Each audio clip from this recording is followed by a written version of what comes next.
베트남도 그렇게 했는데 200년 넘은 나라가 거의 없어요. 여기도 보면. 그래서 이제 100년 지나면서 점점 부패하기 시작해요. 오히려 참파 왕국이 리왕조를 공격을 하게 되면서 이 지역에 있던 가장 힘이 셌던 세력이 쩐씨 가문이 있었어요. 그 쩐씨 가문에게 이 리왕조가 가가지고 의탁을 하게 됩니다. 그러면서 쩐왕조 사람들이 참파족의 사람들을 막아내면서 왕조가 이제 쩐왕조로 넘어가게 돼요. 리왕조 후손들이 목숨을 부지하기 위해서 어떻게 하냐면 도망을 가기도 하고 또 성을 바꿔요.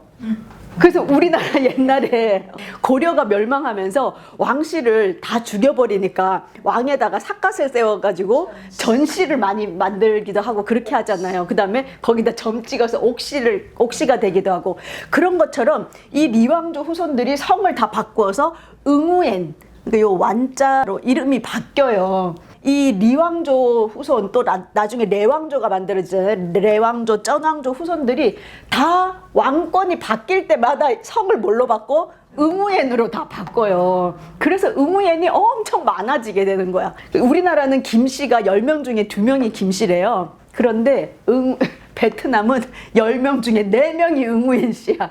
그러니까 어디서 김서방 찾기 쉽다 그러듯이 가서 응우엔 씨 그러면 사람들이 10명 중에 4명은 뒤를 쳐다본다. 그래서 이제 응우엔 씨로 바꾸기도 하고 또 일부는 아까 도망갔다 그랬잖아요. 이 왕족 중에 한 명이 도망을 갔는데 도망가다가 어디로 가? 고려로 오게 돼요. 이런 동화책도 있어. 대월국 왕족 고려 사람이 되다. 이런 동화책도 있고 또 정훈이라는 만화가 고려를 지킨 베트남 왕자 이렇게 돼 있어요. 누구냐 하면 이용상이라는 사람이야. 이태조의 7대 손이 이제 배 타고 간 거예요. 그래서 딱 도착을 했는데 고려에 도착을 했어요. 와보니까 고려야. 근데 이 사람들도 왕족이니까 공부를 얼마나 했겠어요. 그러니까 뭐 쫙 하면 뭐가 쫙 나오고 중국에 뭐 논어 쫙 나오고 막 서로 이게 필담이 되니까 아 왕족이구나 해가지고 그때 고려의 고종이 불쌍히 여겨가지고 화산 지역에 살 수 있도록 해줘요. 그러고는 고려의 여인하고 결혼을 해요. 이때가 언제냐면 몽골 침입 때였어요. 그래가지고 몽고가 침입을 해. 그래가지고 이 황해도까지 왔어. 이용상 이분이 나를 이렇게 받아줬던 고려에 내가 은혜를 갚아야 되겠다 이래가지고 그 지역에 군사를 일으켜가지고 몽골군을 이겨내는 거예요. 승전을 기념해주기 위해서 수항문이라 그래서 항복을 받아낸 몽골군의 항복을 받아낸 문이다라고 해가지고 편액을 사살을 해요. 임금님이. 그래서 이게 어디 있냐면 황해도에 있어요. 북한 땅에. 이용상의 후손들이 만든 성이 화산 이씨예요. 그래서 우리나라에 화산 이씨가 있어. 그 화산 이씨의 시조가 바로 이 베트남 왕자가 되겠습니다. 그 이후에 이 화산 이씨가 만들어지고 나서 우리나라에서 쭉 내려오다가 13대 손에 이장발이라는 사람이 또 있었어요. 근데 이 이장발이라는 사람은 어디에 살았냐면 경남 그 봉화 있죠. 봉화군에 자리를 잡고 살고 있었어요. 그런데 임진왜란이 일어났잖아. 그런데 이 이장발이라는 사람이 내가 우리나라를 위해서 조선을 위해서 내 한 목숨 바쳐야 되겠다 이래가지고 이 장군이 나가서 장렬하게 전사하게 됩니다. 그러면서 이 사람을 기리는 충효당을 만들어놔요. 그래가지고 지금도 가면 이 문화재로 지정이 되어 있어. 근데 최근에 보세요. 베트남 관광단의 리왕조 후손 유적지 탐방 이래가지고 여기 베트남 대사, 주한 베트남 대사부터 와가지고 대한민국과 이 베트남이 역사로 연결되어 있다라는 거를 다큐멘터리를 찍는 것이 나와 있습니다. 또 대표적인 게 이제 화산이 씨의 31대 손 이창근이라는 분이 있어요. 우리나라하고 베트남하고 수교가 돼가지고 1995년인가 수교를 맺게 돼요. 이분이 베트남으로 가게 되는 거야. 그 리왕조가 망한 지 800년 만에 이제 후손이 가게 된 거잖아. 그래가지고 베트남에서 난리가 난 거예요. 우리의 최초의 왕조의 후손이 비행장에 딱 내렸는데 그거 카퍼레이드에 막 난리가 나고 그냥 방송국에서 다 오고 막 연세 드신 분들은 막 눈물을 흘리면서 가가지고 해마다 음력 3월 15일 날 여기서 우리로 치면 종묘 제례 같은 거 있잖아요. 그거를 하는데 거기에 재관이라 그래야 되나요? 그거를 메인으로 하시는 분이 되신 거야. 베트남은 그 베트남 전쟁이 끝나고 그 미국의 제재를 받으면서 경제적으로 아주 힘들어졌잖아요. 그러면서 이걸 탈출구를 찾으면서 자본주의를 받아들이게 되면서 이제 우리나라의 경제적인 원조가 필요했던 거야. 그러니까 이런 정치적인 이유에서 이런 어떻게 보면 그 이벤트를 한 건데 스토리텔링 입히기가 너무 좋잖아요. 그래서 이분이 거기로 그냥 아재 이주해가지고 거기서 기업을 운영하시면서 많은 활동을 하셨더라고요. 주한 베트남 관광청 대표가 되셨어. 그래가지고 작년인가 우리나라에 와가지고 이렇게 베트남 관광청 활발하게 활동하는 그런 상징적인 인물이 되어서 있습니다. 그래서 요새 또 트렌드가 다문화잖아요. 그래서 다문화 이야기할 때 그 많은 그 예들 중에 한 분이신 거죠. 그러면서 우리는 옛날부터 다문화였다, 뭐 이런 얘기를 하는 겁니다. 이렇게 쩐 왕조가 이제 성립을 했잖아요. 쩐 왕조가 이제 성립을 했는데 이 쩐 왕조에서 아주 중요한 인물이 누구냐? 제가 그랬죠. 베트남에는 우리나라의 유관순도 있고 세종대왕도 있고 이순신도 있다. 베트남의 이순신이야. 그 쩐 왕조에서 가장 중요한 건 뭐냐면 쩐 왕조는 시기상 말할 게 뭐다? 몽골 침입이에요. 몽골의 3번의 침입을 다 물리쳐요. 그래서 전 세계에서 유일하게 몽골을 이겨낸 나라 베트남이더라고요. 우리는 그냥 몽골에 39년 저항한 유일한 나라 이렇게 해가지고 대단하다고 했는데 이겼어. 그래서 이제 본명은 쩐꾸옥뚜언이라는 이름이었어요. 쩐꾸옥뚜언인데 이 쩐흥따오는 뭐냐면 우리나라로 치면 충무공이라는 거예요. 그래서 몽골이 침입을 하는데 첫 번째 침입을 할 때는 청야전술을 써. 청야전술은 뭐예요? 먹을 거를 다 없애버리고 불태우고 씨까지 없애버린 다음에 이제 성으로 가거나 산으로 도망가서 숨는 방법이잖아요. 그 방법을 써가지고 이 몽골군이 먹을 게 없어가지고 더 이상 전쟁을 못하고 이제 물러나게 돼요.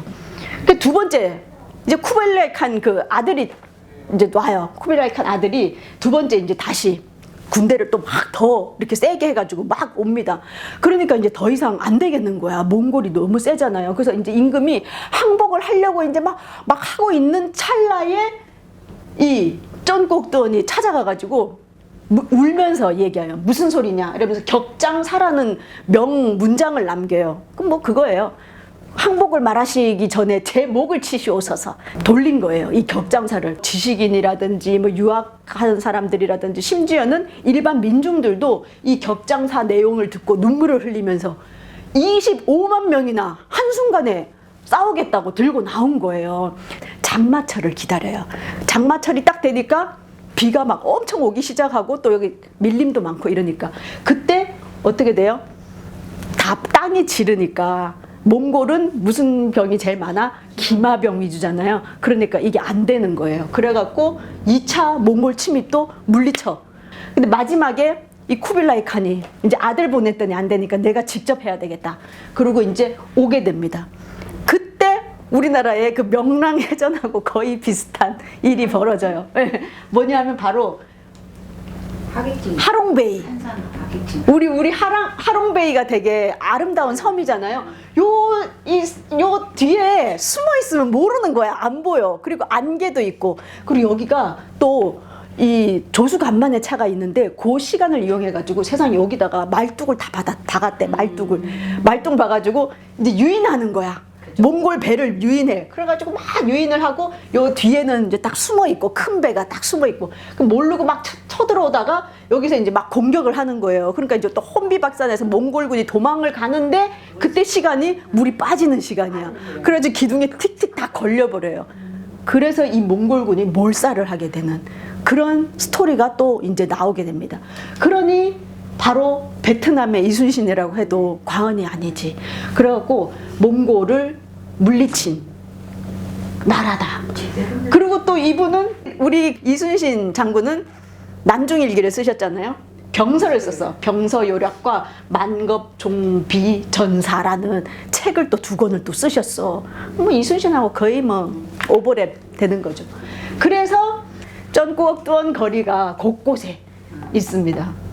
그리고 이제 이 분을 기리는 사당이 있겠죠. 응옥선 사당이라 그래가지고 이 사당에는 뭐 문관 1명, 무관 1명, 또 의관 이렇게 해가지고 3분을 모시는 그 사당이 있는데 그 중에 이것은 바로 쩐꾸옥뚜언의 사당이라는 겁니다. 자, 그렇게 해서 이제 이 쩐 왕조가 쭉 성립이 되다가 이제 쩐 왕조도 어떻게 되냐면 이게 100년을 또 넘어가니까 또 부패하기 시작해요. 부패하기 시작하는데 그래서 저도 생각해 봤어요. 아, 고려도 그렇고 조선도 그렇고 한 100년쯤 되면 꼭 이렇게 막 밀란이 일어나고 안 좋은 일이 일어나잖아요. 그때마다 우리는 그거를 대체하는, 물론 이제 많은 피바람도 불었지만 그걸 다시 일으켜 세우는 힘이 우리들에게는 있었구나.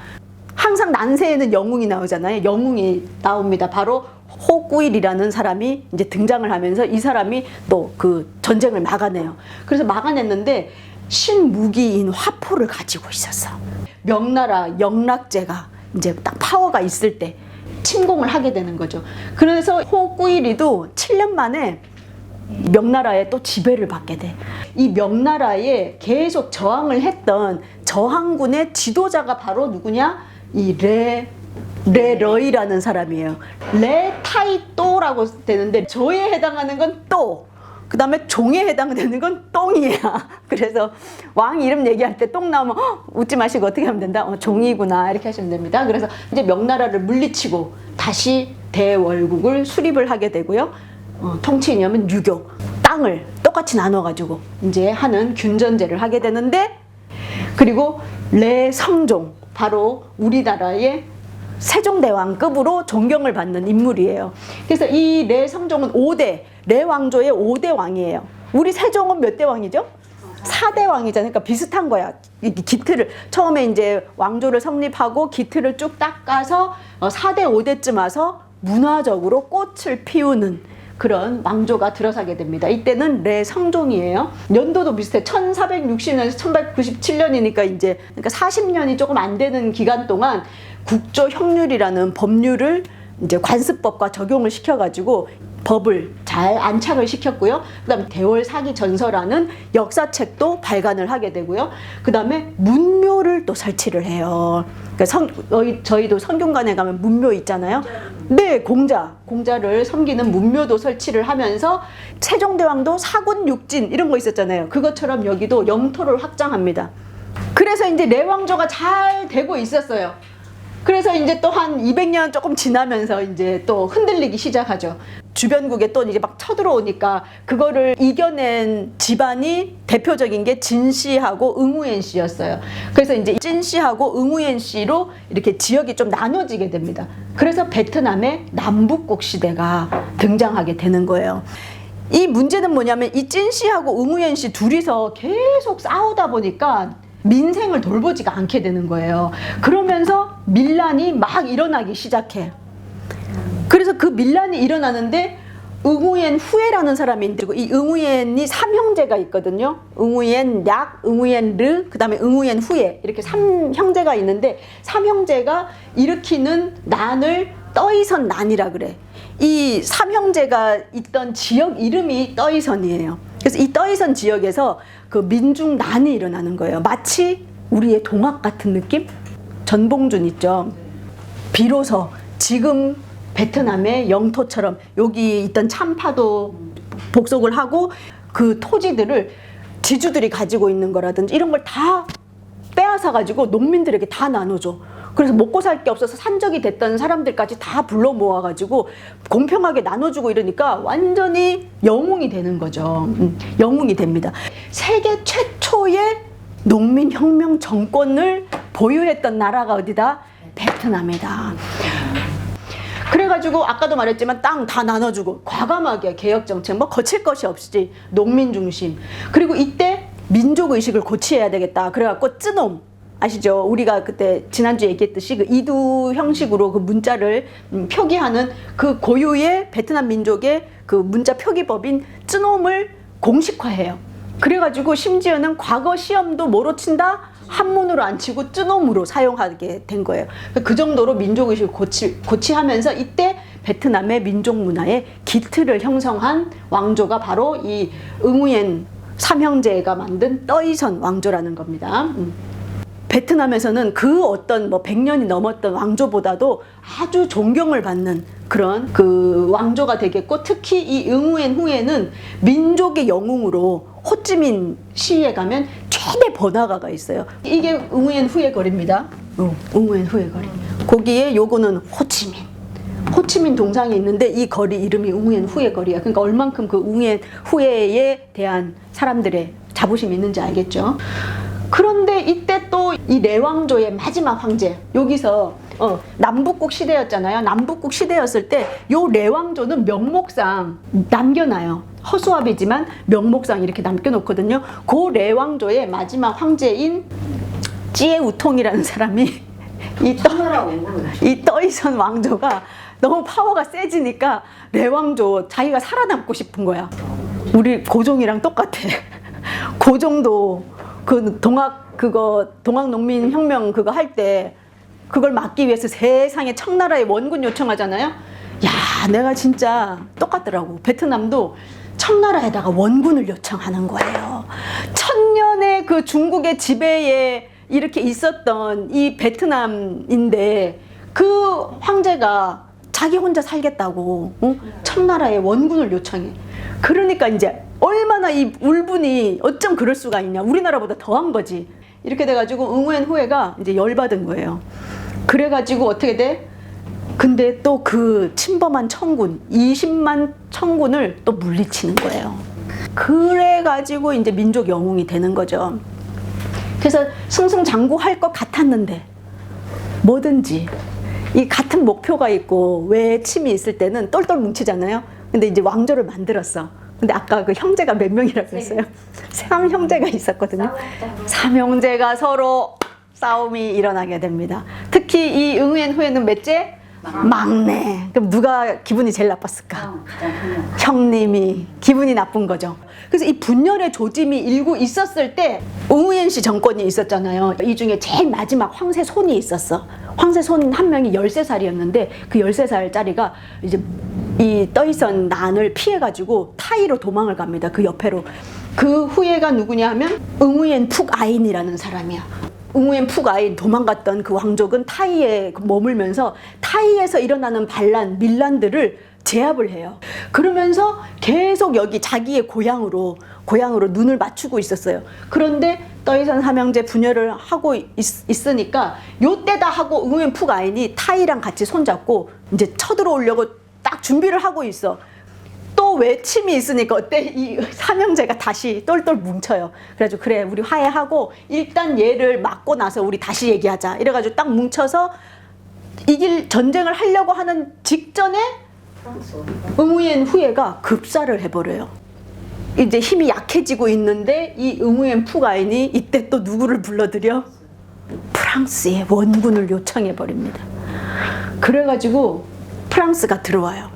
그리고 이 응우엔 푹 아인이 어쨌든 이 응우엔 후예의 그 떠이선 삼형제들을 물리치고 다시 응우엔 이 정권을 만드는데 그래서 한 12대까지 가거든요. 12대까지 가고 이 떠이선은 2대밖에 안 됐지만 베트남 사람들은 이 12대에 걸친 마지막 응우엔 왕조를 싫어하는 거죠. 이완용, 거의 이완용급으로 그렇게 이 마지막에 응우엔 왕조가 제일 그래도 후손들에게 잘한 건 뭐다? 엄청 화려한 이 유물들을 다 남겨줬어. 네. 그리고 특히 이렇게 안에 묘를 이렇게 화려한 묘를 지어가지고 지금은 관광 수입에 아주 그래서 후손들이 먹고 사는 데는 도움을 주고 있는 그렇지만 프랑스군을 불러들이면서 엄청난 또 프랑스의 식민지가 되어버리거든요. 그 아픔을 시작하게 만든 게 바로 이 응우엔 왕조가 되겠습니다. 그래서 이제 이 응우엔 왕조가 이제 했는데 여기서부터도 또 똑같아 우리나라랑. 뭐예요? 크리스트교 몇 명 처형? 2만 명. 우리 병인박효 때 8,000명 죽였잖아요. 이 처음에 이제 외국 서양 사람들 들어오니까 쇄국 정책 썼다가 크리스트교를 이제 처형을 하게 되는 거예요. 그러니까 이제 1858년에 이제 프랑스가 들어와요. 그래서 스페인하고 이 프랑스가 들어옵니다. 이제 한량하게 생각하고 들어온 거예요. 근데 이제 혼비백산을 하고 이제 도망가게 되는 거죠. 스페인이 패배를 하게 됩니다. 프랑스군이 이제 들어왔는데 프랑스군을 잡으려고 이제 몰아내려고 가려고 하는데 이 하노이에서 내부 반란이 일어나요. 그러니까 얼마 정치를 못하고 이랬으면. 그래가지고 위에서는 하노이에서는 내부 반란이 일어나. 그리고 이 밑에 바다 쪽에서는 프랑스군이 들어와. 그러면 어디를 먼저 물리쳐야 돼? 우리 생각에는 외국을 물리쳐야 되잖아요. 근데 이 왕조가 어디를 가냐? 반란을 먼저 진압을 해. 프랑스군은 놔두고. 생각할 때 그래, 프랑스는 나중에 무슨 조약 같은 것도 맺어도 되는데 이 반란을 만약에 내가 지면 나중에 내 왕조가 완전히 없어지는 거야, 눈앞에서. 그래갖고 세상에 이 반란을 먼저 진압하느라고 프랑스를 냅두는 거야. 그래서 반란을 진압했어. 진압하고 나서 프랑스를 대적하려니까 이제 힘이 없는 거죠. 그래가지고 이때 프랑스와 불평등 조약인 사이공 조약을 맺게 되는 거예요. 이제 프랑스를 막 이제 힘드니까 또 누구를 불러들여? 청나라에 또 원군을 요청을 해요. 그래서 벌어진 전쟁이 뭐다? 청불전쟁. 그래서 요 땅에서 청나라하고 프랑스하고 싸우게 되는 게 뭐냐면 베트남이 이제 청나라한테 구원을 요청하는 거예요. 근데 아까도 보셨지만 청나라는 이미 뭐예요? 아편 전쟁에 의해 가지고 거의 이제 없어. 이제 파워가 없는데도 불구하고 청나라는 또 해가지고 그래도 나한테 조공을 바치는 나라가 도와달라는데 안 도와줄 수 없지? 그렇게 하고 또 왔는데 지게 되는 거죠. 그래서 결국에는 1887년에 프랑스의 식민지가 시작이 됩니다. 그래서 언제까지? 1953년까지. 잠시 일본이 1940년대에 잠시 들어와서 이 프랑스를 몰아내요. 그동안 서양 이 식민지들이 도망가잖아. 같이 보니까 비슷하게 생긴 동양 사람들. 그래가지고 일본 사람들이 들어오는 거를 거부하지 않았다는 거예요. 우리나라는 옛날부터 계속 우리가 다 전해줬는데 말이지, 행님의 나라로 모시지는 못할 망정. 임진왜란 때도 오지, 외국 계속 들끓지. 그리고 이제 식민지 통치를 이제 36년간 하니까 우리는 저항을 이제 하는 거고, 자주적. 여기 동남아 사람들은 그러지 않는 거죠. 그래서 동남아에서는 일본에 대한 반일 감정이 없어요.